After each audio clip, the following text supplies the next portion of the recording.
menyambut kebangkitan Kristus atau mengalaminya dalam kehidupan kita sehari-hari juga. Saya merasa bahwa masa Prapaskah sudah sering kita lalui ya, bertahun-tahun. Di 2023 maknanya mungkin bisa berbeda juga ya. Saya menganggap bahwa masa Prapaskah di dalam 2003 adalah masa di mana kita diajak untuk belajar mengasihi diri kita sendiri dengan benar, belajar untuk mengasihi Tuhan kita dengan segenap-segenap tadi yang dikatakan, dan belajar mengasihi sama kita seperti diri sendiri itu. Atau kalau dalam bahasa yang lain, masa pertobatan, ini masa pertobatan berarti kita diajak untuk berdamai dengan diri kita sendiri, berdamai dengan Tuhan, berdamai dengan sama kita. Itu gambaran tentang masa Prapaskah. Nah, bagaimana selama 40 hari ini kita diproses oleh gereja kita bersama umat Allah yang lain, bersama teman-teman, sahabat-sahabat kita. Kita ingin mencoba untuk mengasihi Tuhan dengan segenap-segenap itu. Tadi doanya udah bagus ya, udah banyak. Setuju ya? Aduh, udah salib sampai berlutut ya. Ada yang menangis kali ya, kadang-kadang ya seperti itu. Doa malaikat Tuhan, itu misa di tengah-tengah kesibukan Anda sebagai pekerja, sebagai pengusaha dan lain sebagainya, dan karya-karya Anda semua sungguh luar biasa. Saya mengatakan itu tanda bahwa Anda mengasihi Tuhan. Setuju ya? Berdoa itu mengasihi Tuhan. Sungguh luar biasa ya, berdoa mengasihi Tuhan. Dan kita berdoa menurut tadi sikap terus sangat banyak di masa Prapaskah ini. Jadi proses untuk itu, untuk sungguh-sungguh mengenal siapa Tuhan kita. Kalau kita mengasihi Tuhan dan percaya kepadanya, berarti kita diandaikan kita mengenal Tuhan dengan baik ya. Setuju ya? Nah, Tuhan kita itu dikatakan dalam doa tadi, saya sangat senang itu. Dikatakan Engkau senantiasa mengasihi kami. Itu penting. Paham keyakinan bahwa Tuhan senantiasa mengasihi saya. Titik. Tidak ada yang boleh ngomong yang lain. Jangan pakai tapi, nggak ada pakai tapi tadi. Nggak ada klausul alasan. Tuhan mengasihi kita. Biasanya orang mengatakan, Tuhan mengasihi kita apabila saya baik. Nggak juga. Nyatanya Tuhan tetap mengasihi orang jahat juga toh. Jelas ya, dalam Injil Jumat itu saya ingin mengajak Anda untuk supaya mengenal Tuhan kita Yesus Kristus itu dengan benar. Kalau kita mengasihi dengan mengerti dan memahami, mengenal Dia dengan baik, berarti dengan benar juga pasti kita bisa mengasihinya. Jelas ya. Bisa keliru loh cara keyakinan kita, paham kita tentang Yesus bisa. Nah, hari ini selama masa Prapaskah kita diajak untuk sungguh-sungguh melihat kembali, aku percaya gak sama Tuhan yang mengasihi aku itu? Aku mengalami kasih Allah gak dalam hidupku? Bagi contoh ya, contoh, Anda benar ya mengasihi Tuhan ya, percaya sama Tuhan ya. Anda mau dikasih kah? Mau ya? Buktinya apa Anda mau dikasih? Ayo, buktinya apa Anda mau dikasih?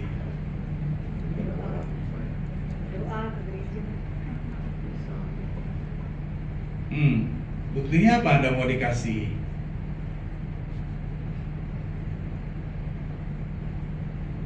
Anda mau dikasih? Benar? Mau dikasih? Iya. Benar nih mau dikasih. Mau diampuni gak? Benar. Sering ngaku dosa gak? Itu belum saatnya Romo, nanti udah tua-tua bawa tanah baru ya. Seperti saya udah mulai putih-putih nih. Jelas ya. Kadang-kadang apa yang kita ngomongin, kita mau itu nggak dilakukan gitu. Ngerti maksud saya? Saya mengasihi, mau dikasih, mau. Dikasih aja susah, apalagi mengasihi, setuju? Jelas ya. Kita harus terbuka ya, pada masa Prapaskah kita terbuka mau dikasih Tuhan, silakan Tuhan. Nah, dalam perayaan Ekaristi ini Anda diajarkan bagaimana untuk menjadi pribadi yang mau dikasihi Tuhan. Setuju? Pertama-tama ada apa? Dalam ibadah kita, Tuhan kasihanilah kami. Jelas. Kalau kita mau dikasih, berarti kita mau terbuka untuk diampuni, dikasih. Setuju? Datanglah ke Ekaristi. Dikasih. Saya mau dikasih, disempurnakan oleh Tuhan. Kalau yang mau datang ke gereja, ke Ekaristi, berarti dia nggak mau dikasih. Udah kuat saya, udah hebat. Alasannya macam-macam. Padahal yang utama adalah kita harus menerima kasih Tuhan, lalu baru kita bisa mengasihi Tuhan dengan benar. Setuju ya, mengasihi Tuhan, diriku, samaku, pertama-tama harus menerima kasih Tuhan dulu dengan penuh.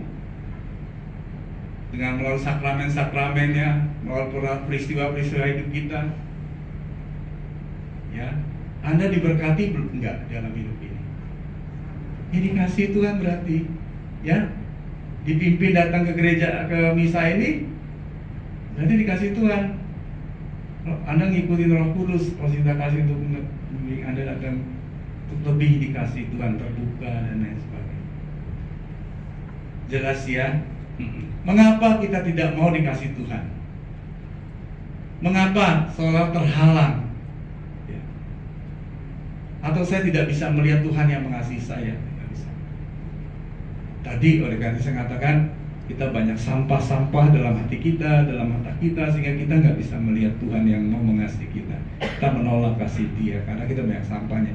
Oleh karena itu kita hilangkan sampah kita, ya, kita menerima kasih Tuhan, kasih pengampunan Tuhan, dan kita bisa melihat Tuhan dalam hidup ini dengan baik, ya, sehingga kita bisa mengasihi Tuhan. Kita terkasih dalam pelayanan Ekaristi, kita belajar untuk mengasihi Tuhan juga dalam diri sesama sebenarnya.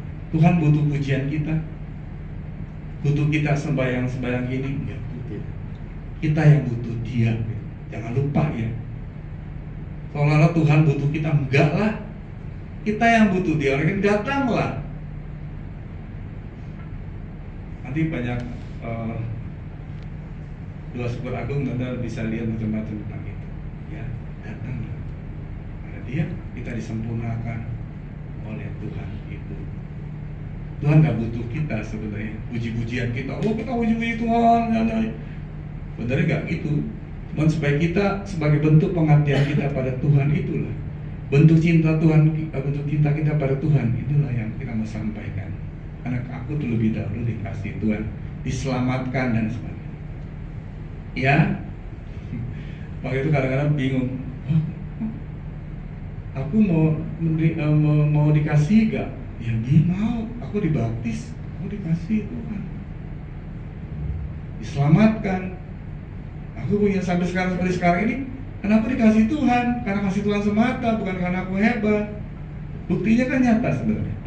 Ya, cuma kadang-kadang kita nggak melihat itu karena kita rabun ya, karena banyak hal-hal yang mengaburkan kita, karena mata batin kita yang sebagainya tidak bisa melihat. Oleh karena itu saya tadi kadang-kadang saya kurang setuju kalau ini ngomong fair ya, kurang setuju kalau izinnya Anda lihat di situ. Baca orang Indonesia, kata banyak manusia kita sebagai kebanyakan orang senang visualisasi. Bagus gak? Bagus. Tapi Anda juga melatih pendengaran. Ya, jelas ya. Kadang-kadang harus latih pendengaran. Makanya dengerin saya. Kalau Anda melihat gambar-gambar gampang, melihat kayak nonton film. Kalau mendengarkan beda. Nggak gampang mendengarkan. Melatih mendengarkan suara Tuhan. Ya, melatih mendengarkan suara anak-anak kita misalnya, suami kita, istri kita, atau pasangan kita, berlatih. Ya, suaranya ini suara marah, ini suara setan tuh berarti ya. Ngerti ya, jelas ya bedanya kalau mulai nah itu tuh. Ya, kalau Tuhan suaranya sangat berbeda macam semacam itu. Kurang lebih latihannya seperti itu. Nah, Anda mengatakan saya mengasihi Tuhan dengan cara saya berdoa dari misa ini dan sebagainya, it's okay. Tapi saya minta Anda dalam masa Prapaskah ini ada 5 menit hening. Ya, 5 menit hening. Tadi kan ngomong tuh ya, walah Yesus ini ngomong terus. Anda latihan untuk mendengarkan apa yang Tuhan kehendaki supaya Anda perbuat hidup di dunia ini, supaya Anda bahagia. Ya, 5 menit di kantor, di rumah, di mana 5 menit hening di hadirat Tuhan. Aku nggak banyak ngomong, aku hening saja. Latihan untuk mendengarkan apa yang Tuhan kehendaki. Jelas ya? Jelas ya, itu bagaimana aku mengasihi Tuhan. Hening 5 menit, kecil kan ya, tiap hari Anda. Atau latih anak Anda seperti itu. Sekolah di mana orang jadi orang hebat nanti, kan dia hidup sesuai dengan kehendak Tuhan. Itu yang pertama.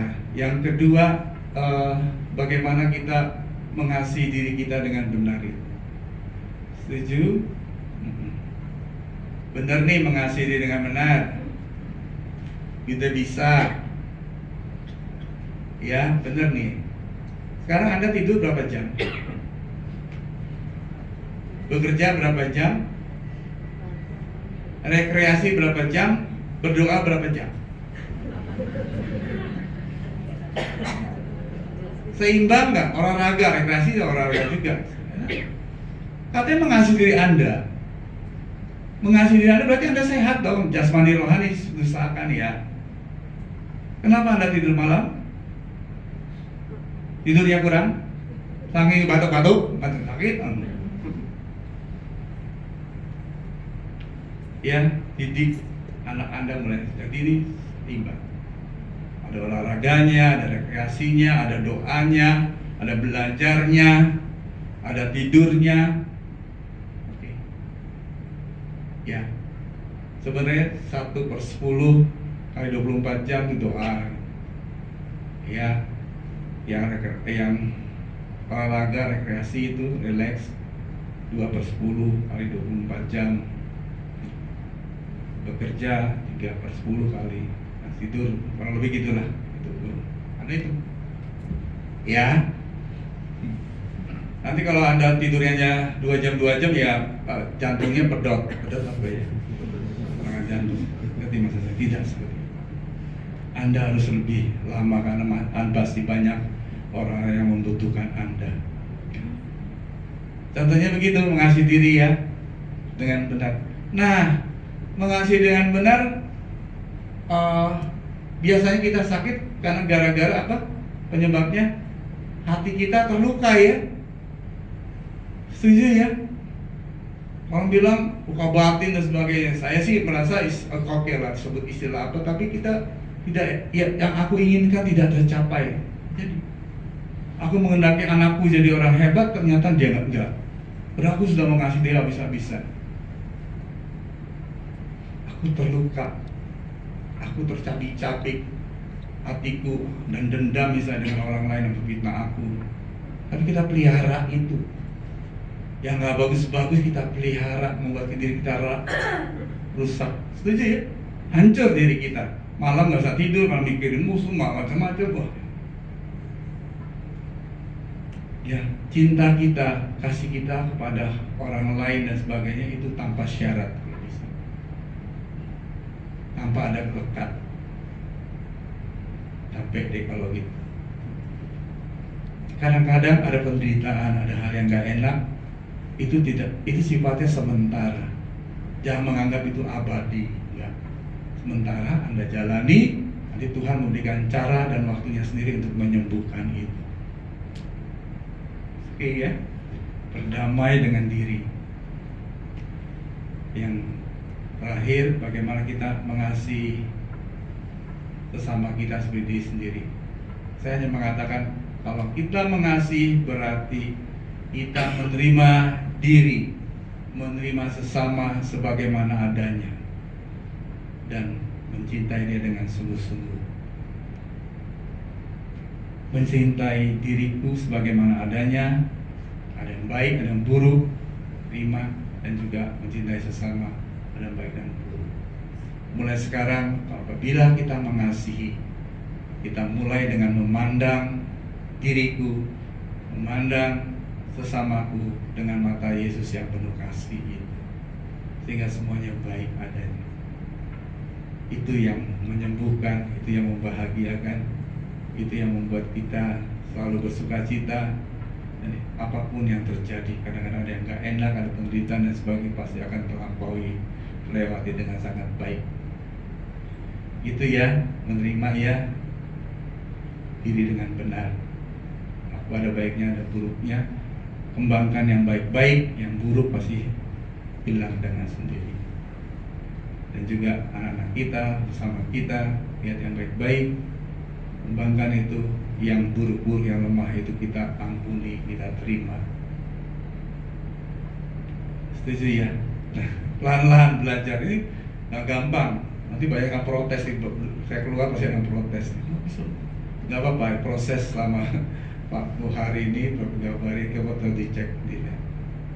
Semoga dengan kasih Tuhan yang nyata dalam pelayanan Ekaristi ini, Anda dikuatkan, disembuhkan, dipulihkan, seperti Dia sendiri mampu senantiasa mengasihi kita apa adanya, bukan gitu ya, apa adanya dikasih.